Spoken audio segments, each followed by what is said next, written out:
Hello friends, कैसे हैं आप लोग। आज हम लोग पढ़ेंगे MAHN यानी master of arts in Hindu studies, जिसमें आज पढ़ेंगे MHN 004 के खंड 3 में इकाई 4 पंच महाभूत की अवधारणा, जिसमें आज हम आपके लिए लेकर आए हैं वायु के कार्य। तो वीडियो स्टार्ट करने से पहले जो भी फ्रेंड्स हमारे चैनल पे नए आए हैं, कृपया चैनल को सब्सक्राइब कर लें और बेल आइकन को प्रेस कर दें, ताकि जो भी लेटेस्ट वीडियो हमारे चैनल पे आए वो सबसे पहले आपको मिल सके। तो आइए ज्यादा टाइम को न लेते हुए चलते हैं अपने टॉपिक पर। पंच महाभूत की अवधारणा में वायु के कार्य के बारे में पढ़ते हैं। तो आइए वीडियो को स्टार्ट करते हैं।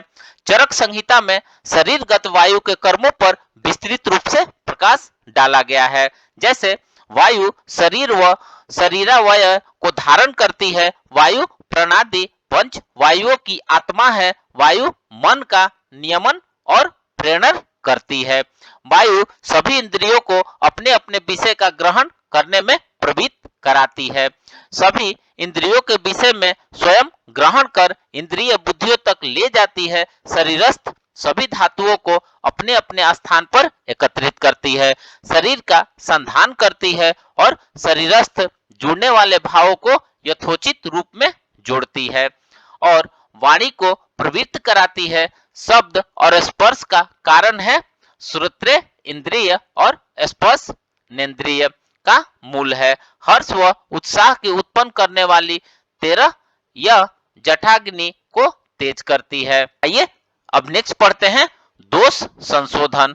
दोषों का संशोधन कार्य वायु द्वारा संपन्न होता है। शरीर से मल को बाहर निकालने वाली गर्भ को आकृति प्रदान करना वायु का कर्म है। आयु का अनुवर्तन करती है, अर्थात अपने प्रकृत कर्मों द्वारा आयु की निरंतरता बनाए रखती है। यह आशुकारी, शीघ्र कार्यकारी तथा बार बार गति करने वाला है। आचार्य चरक ने वायु के लिए निम्न संज्ञाओं का उल्लेख किया है। इस प्रकार आचार्य चरक ने भी वायु को विश्वकर्मा, विश्वरूप, सर्वंग, अणु, विभु, विष्णु, लोकक्रांता कहा है। इसके अतिरिक्त आचार्य ने इसे संसार के उत्पत्ति का कारण, नाश रहित प्राणियों का उत्पादक व विनाशक आदि कहा है। इसके पर्याय रूप में उपयुक्त नाम विभु, विष्णु आदि के साथ साथ मृत्यु, यम, नियंता, प्रजापति आदि संज्ञाओं से अभिहित किया है। उपयुक्त तथ्यों से अब यह स्पष्ट हो जाता है कि सृष्टि की उत्पत्ति, स्थिति एवं विनाश में धारक तथा विनाशक तत्व वायु ही है। वायु को उत्पत्ति, स्थिति व विनाश का कारण माना गया है। किसी भी कार्य द्रव्य की उत्पत्ति के लिए क्रिया आवश्यक है। क्रिया का विद्यमान रहना स्थिति है तथा क्रिया का बंद होना विनाश है। वायु समस्त क्रियाओं का मूल है। इससे वात के उत्पादक, स्थिति कारत्व और विनाशकत्व की सिद्धि होती है। जैसे हृदय गति का उत्पादक कारण गति परक वायु है। जब तक गति होती है अर्थात वायु की क्रिया कर्तव्य है, स्थिति होती है तथा क्रिया गति बंद हो जाती है तो मृत्यु हो जाती है। गर्भोत्पत्ति हेतु मूल कारण गति ही है। शुक्र की गति तथा स्त्री बीज हेतु डिंब प्रणाली में सिलिएटेड टिश्यू के सिलिया का कंपन आवश्यक होता है तथा पुनः उनका संयोग होना तथा विभाग वायु गति के कारण ही संभव है। इससे वायु की व इसके उत्पादक क्रिया की सिद्धि होती है। मन का नियंता, प्रणेता वायु को कहा गया है। वायु के लिए अव्यक्त व्यक्त कर्मा कहा गया है, अर्थात यह स्वयं तो अव्यक्त होता है परंतु अपने कर्मों के द्वारा व्यक्त होता है। अतः इसके कर्मों के लक्षण के द्वारा ही इसका अस्तित्व सिद्ध होता है। ये अब नेक्स्ट पढ़ते हैं वायु की सिद्धि।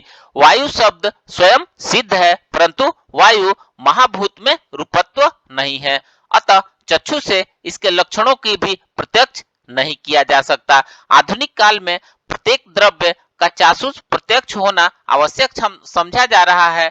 इसे इस तरह से भी कहा जा सकता है कि वस्तुओं को ही द्रव्य माना है। इस दृष्टि में दो तरह के पदार्थ होते हैं, कुछ तो प्रत्यक्ष होते हैं तथा कुछ अप्रत्यक्ष होते हैं। इस प्रत्यक्ष में चाक्षुष प्रत्यक्ष तीन ही है, अग्नि, जल और पृथ्वी।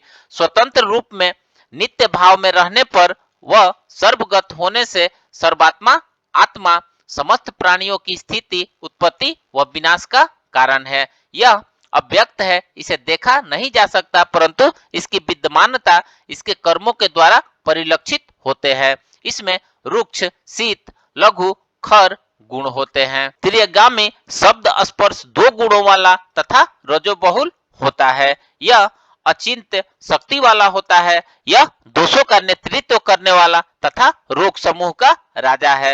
वेदांत में कंपनाद के द्वारा समस्त भावों में कंपन स्वीकार किया गया है। इस कंपन का मूल कारण वायु ही है। अतः वेदांत के उपयुक्त वचन कंपनाद से वायु की सिद्धि होती है। जैसे एक ही वायु चतुर्दश लोक में प्रवेश करता हुआ प्रत्येक शरीर के अनुरूप हो जाता है। यदि वायु किसी तरह बर्फ युक्त गृह में प्रविष्ट होती है तो शीतल होती है, यदि अग्नि युक्त गृह में प्रविष्ट होती है तो यह उष्ण हो जाती है। आधुनिक काल में वातानुकूलन क्रिया इसी सिद्धांत पर आधारित है। अतः इसे वायु का सर्वात्म रूप की सिद्धि होती है। विश्व में ऐसा कोई पदार्थ नहीं है जो गतिशील न हो, इसी से इसका नाम जगत या संसार है। जो गतिमान हो उसे जगत कहते हैं तथा दैव संसरण करता है उसे संसार कहा जाता है। इस प्रकार जगत या संसार शब्द गति परक है, जो वायु का स्व लक्षण है।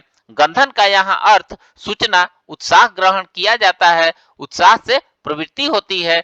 चरक संहिता में सामान्य वायु का कर्म उत्साह कहा गया है। वायु की गति से क्रिया एवं गंधन से क्रिया प्रारंभ अर्थ ग्रहण करना उचित प्रतीत होता है। इससे वायु की स्थिति होती है। इस सृष्टि में जितने भी पदार्थ हैं वे प्राण रूपी ब्रह्म से चलते हैं। जीवधारियों में तो गति प्रत्यक्ष कृत है, जिसे हम जड़ पदार्थ कहते हैं। उनके अंदर भी द्रव्य के परमाणु के मध्य में स्थित धन विद्युत कणों के चारों तरफ ऋण विद्युत पिंड गति करते हैं। इस प्रकार इस सृष्टि के संपूर्ण पदार्थों में गति की क्रिया निरंतर चलती रहती है। अतः इससे वायु की सिद्धि होती है। तो फ्रेंड्स, इस प्रकार से आज हमने पंच महाभूत की अवधारणा में वायु के कार्य के बारे में पढ़ा। तो मिलते हैं एक नए वीडियो के साथ में, तब तक हमारे चैनल पे बने रहिए। धन्यवाद।